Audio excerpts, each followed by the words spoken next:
Busy reading a book called How Emotions Are Made, and it is blowing my mind. So, first of all, the author explains how emotions are not triggered, they are created. I know this sounds like so simple, and like I kind of know that intuitively, but sometimes I feel like my emotions are only created when I'm triggered. However, the trigger is just the shortcuts. It's the circuit that we've created, that shortcut pattern that we've created in our brain that triggers an emotion when certain things happen. Magnificent.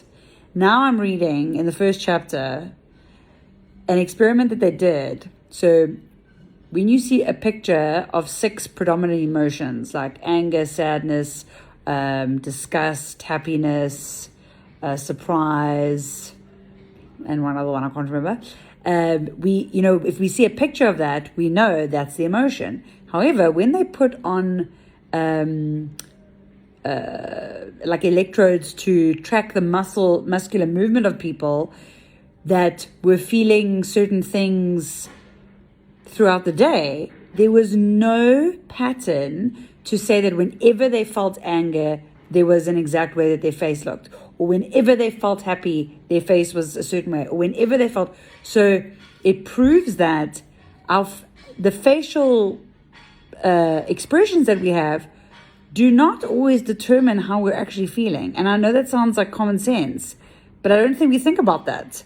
Like, we make so much assumption about when we look at other people and we assume how they feel because, I don't know, we kind of like recognize what a facial expression usually means, but everybody has their own set of like lived experiences, and some people put on a facade so that they don't show what they're really feeling, or some people think they're putting on a facade when they're not.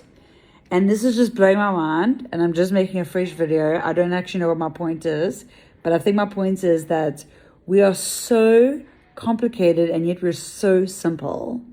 And learning these things is so damn empowering. I have felt so out of control and so lost and overwhelmed over the past couple of months, so anxious and fearful and insecure. But I don't know if anyone would even know that, because maybe when they look at what I put out in the universe and in the world, I'm not showing that, even though I do show it and I do express it. So there will be more sharing, because the more I read, I can tell you now, the more I will share. Love to know your thoughts.